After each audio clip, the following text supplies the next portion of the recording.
This is the summary of A1 German sentence structure which I simplified para mas madaling maintindihan ng mga nag-aaral ng German language, especially sa mga A1 level or may balak mag-aral ng German language.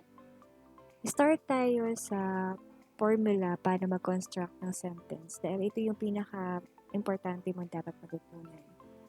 First is the subject, verb, and object. Ang formula ko dito is SVO to make a simple sentence. For example, ich heiße Anna. Or my name is Anna, or literally I am called Anna. Ich is the subject, heiße is the verb, and Anna is the object. Always conjugate the verb as base subject. Another example is ich gehe nach Berlin. Or I am going to Berlin. Ich is the subject, gehe is the verb, and nach Berlin. Always remember in German simple sentence structure, the verb is always in the second position. May case din sa German sentence structure na gagamit tayo ng modal verbs like can, möchte, mag, etc. I will discuss it further sa mga susunod na lesson. Ang formula kapag gagamit tayo ng modal verb is S, verb 1, O, and verb 2.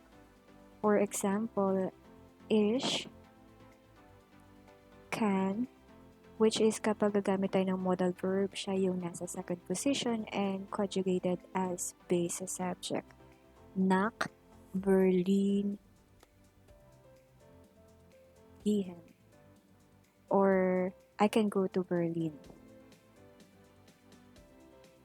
Halos same lang siya sa first formula natin ng SVO. Nagdaglag na tayo ng modal verb, which is ich is the subject, can is verb 1, nach Berlin is the object, and gehen is verb 2, which is not conjugated.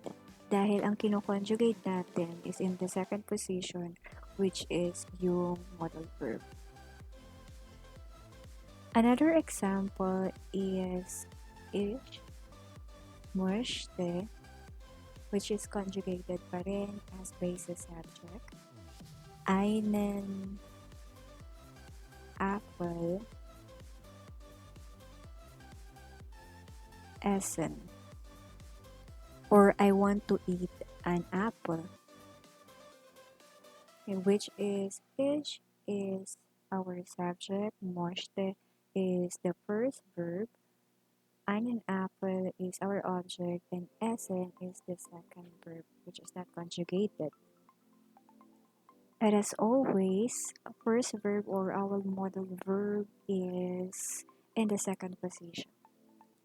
Ngayong alam na natin how to construct the sentence, paano naman tayo magtatanong in German? Kung meron tayong formula sa sentence structure, of course, we also have formula sa question structure. Ipakita mo muna yung types ng question. We have two types of questions which are ja or nein Fragen or yes or no question. This is answerable by yes or no. And the other type is B Fragen or W Fragen or W questions. These are the open-ended questions. Like was or what, wo or where, when or when, where or who, wie or how, and warum or why. Kung sa sentence structure, ang formula is SVO, sa question, it's VSO or verb, subject, object. Like here in our example, Gets du nach Berlin, or are you going to Berlin? Gets is the verb which is conjugated also sa subject. Do is the subject and nach Berlin is the object. Babaliktarin mo lang yung subject and verb. And yung verb conjugated pa rin siya as base sa subject kahit na nasa first position na siya. Other type of question natin is W fragen. Ang formula niya is magdadagdag ka lang ng W question sa unahan. So, magiging W, V, S, O. I-apply natin to sa first example natin. When, gets, yung verb conjugated pa rin siya sa subject natin. Do, nach, Berlin. Or when are you going to Berlin? Which is, when is the be fragen, gets is the verb, do is the subject, nach Berlin is the object. To summarize, gumawa ko ng table of all our examples para makita natin how it was constructed using this formula. Sa left side is formula for question structure, and here at the right side is the formula for sentence structure. First question is Wie heißt du? Or what is your name? Or literally, what are you called?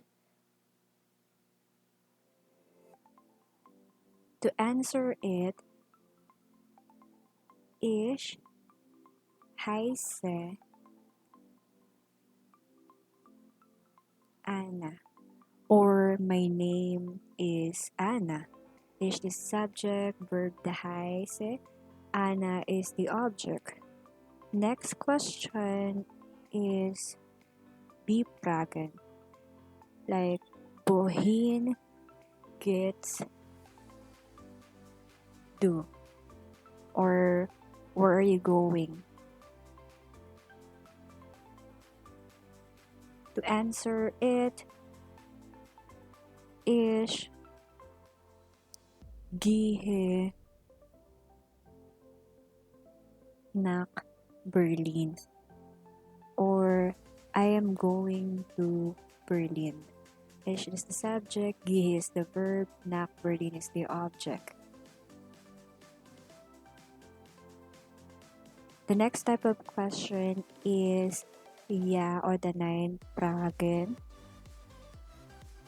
Geht's du nach Berlin? Or are you going to Berlin? Geht's is the verb, du is the subject, and nach Berlin is the object. To answer it, ja. Ich gehe nach Berlin.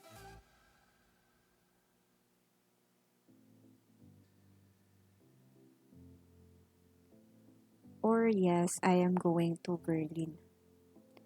This is the simple formula para makakonstruct ng simple sentence and question in German. I hope it helped.